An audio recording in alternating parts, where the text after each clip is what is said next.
Je suis Magali Vallée, je suis votre élue au conseil d'administration. Donc, je représente les salariés et la CGT. Et donc, j'ai à cœur de défendre vos intérêts, ceux également de l'entreprise, et puis de me prononcer pour ou contre les projets qui nous sont présentés. C'est souvent contre, malheureusement. C'est vrai que vous n'êtes pas sans savoir que les différents plans stratégiques qui nous sont présentés ne sont pas toujours en phase avec nos positions, nos revendications CGT.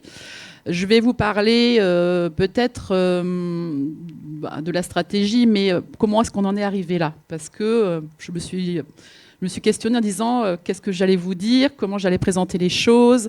On a peu de temps et je pense que le plus important, c'est qu'après, on a un temps d'échange et de questions-réponses. Et donc, je me suis fait un petit focus en disant, moi, quand je suis arrivée dans l'entreprise, c'était en 97, je suis arrivée à France Télécom, j'étais la première CDD dans un bâtiment d'environ 100, 150 personnes, où il y avait, ça va vous rappeler des souvenirs à certaines et certains, un accueil physique pour les pros, pour les particuliers, un point de paiement, un SAV, un accueil pour les services clients pro, le 10-14, enfin bon, bref, il y avait tout le monde et on se connaissait tous et toutes. Et si on avait besoin, on avait juste à aller se voir. On allait dans les étages et puis on pouvait se parler et puis échanger, se questionner. Et quand il y avait une problématique, il y avait un directeur de site et il y avait des demandes d'audience, forcément. Et ce temps-là, en fait, quand le directeur du site il est parti à la retraite, il n'a pas été remplacé. Moi, je suis de Saint-Nazaire. Le directeur, il est parti sur Nantes. Enfin, c'est un directeur de Nantes qui a été nommé. Et puis après, il y a eu les départs en CFC. C'était le début des TPS. Et en fait, tout ça pour dire que le centre des décisions, c'est de plus en plus éloigné du terrain de nous. C'est-à-dire que à chaque fois, on disait, non, c'est le national. Ça a été très rapidement au niveau national. Et on a été un petit peu... les années sont passées. On a eu malheureusement la crise sociale et des événements dramatiques. Ça a été des réorganisations et de la réduction des coûts. Et aujourd'hui, on en est toujours dans cette phase-là. Les plans... alors, je ne sais pas si c'est parce qu'on s'appelle Orange qu'on a un nom qui veut que les anglicismes perdurent et que les plans ils aient des beaux anglicismes.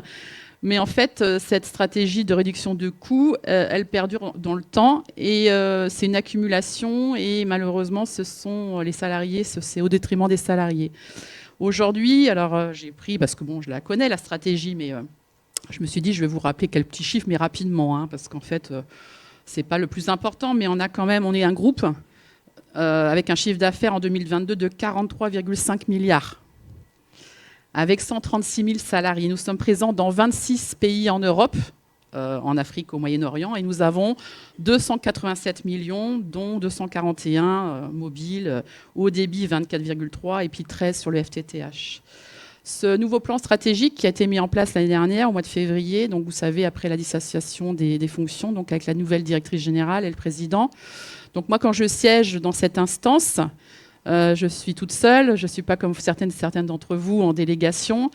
J'ai connu la phase de transition avec le départ de Stéphane Richard, donc les premières séances, elles ont été difficiles, compliquées.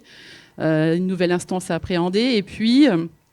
c'est un conseil d'administration à 15 personnes avec, nous sommes que 3 représentant les salariés et puis il y a des indépendants. Il y a par exemple le PDG de Carrefour, M. Bompard, entre autres, parce qu'il est connu, je le cite souvent parce qu'il est connu. Et la voix des salariés, c'est vrai que c'est compliqué parce que je le dis souvent, il faudrait qu'on soit plus nombreux à représenter les salariés. Moi, j'aimerais bien qu'on soit au moins 2 à la CGT, voire plus.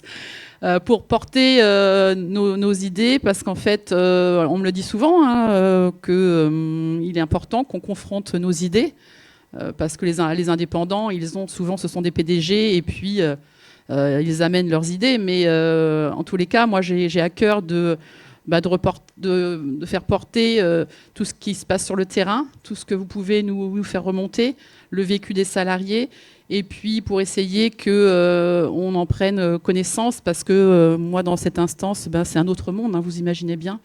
Donc la stratégie, et j'y reviens, c'est renforcer l'excellence client, capitaliser nos infrastructures, repositionner nos activités BNB et développer la cyberdéfense, et poursuivre la croissance MEA, donc Afrique, Moyen-Orient. Les salariés, eh bien, pour moi, on n'en parle pas souvent de l'humain. Alors, aujourd'hui, c'est le sens du travail, mais leur travail est au cœur de nos débats, parce qu'en fait, il y a beaucoup de sujets où on parle trop de la finance, de la stratégie financière. Alors, c'est une chose, mais pour moi aussi, c'est comment nous travaillons. Moi, j'ai à cœur de dire que moi, j'ai connu France Télécom, j'ai pas connu les PTT, mais bon, j'ai des collègues qui m'en parlent régulièrement. On a toujours eu cette culture d'entreprise, ce savoir-faire, ce savoir-être, un professionnalisme, parce que les anciens collègues, c'était des fonctionnaires et qui avaient à cœur de bien servir les clients. Ça a été dit dans le reportage vidéo de Rémi, que je connais très bien. C'est savoir faire son travail et rendre service et le faire du mieux possible. Et ça, cette notion-là, quand elle est plus au cœur tous les jours des activités des salariés, quand il n'y a plus de sens au travail, ça ne va plus. Et cette perte-là, moi je l'ai dit encore à la directrice générale et au président récemment, je leur ai dit, on est une entreprise, on ne pourrait pas chasser toute l'histoire, tout notre passé, toute notre historique. Les salariés, ils veulent bien faire leur travail dans les meilleures conditions possibles.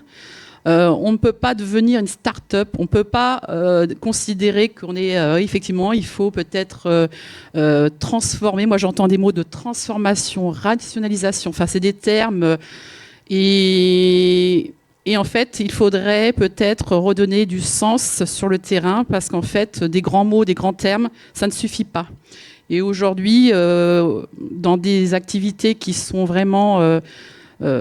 très compliqué, parce qu'en fait les salariés se sentent, pour certains, on leur dit d'aller en filiale, on leur dit que leur boutique va fermer, qu'il va y avoir des transformations importantes, qu'il faut chercher du travailleur, se former, mais comment faire?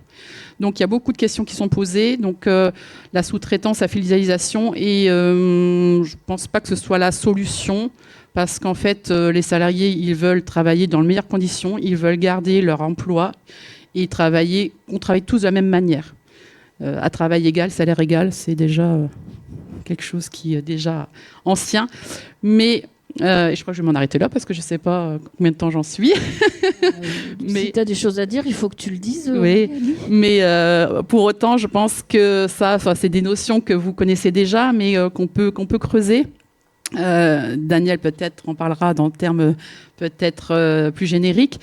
Pour autant, je pense que on doit écouter, et parce que la direction générale va sur le terrain rencontrer les salariés, mais est-ce que pour autant ils parlent vraiment de leur activité, de leur travail? Comment est-ce qu'ils travaillent? Comment est-ce qu'ils veulent travailler demain? On parle beaucoup d'intelligence artificielle. Il y a je ne sais plus son prénom, qui m'a posé la question tout à l'heure. L'intelligence artificielle, ce sera à l'ordre du jour d'un comité stratégie technologique dans un mois. Et je pense que c'est vrai que ça va faire évoluer nos métiers. Mais pour ma part, il faut que ça évolue en positif, qu'on ait moins de charges de travail, qu'on travaille dans de meilleures conditions, qu'on peut-être une réduction du temps de travail. Enfin, c'est tout ça, tous ces sujets-là qui doivent être embarqués pour demain, et pour qu'on puisse continuer à travailler, qu'Orange continue à avoir des salariés qui soient engagés, qui travaillent dans de bonnes conditions.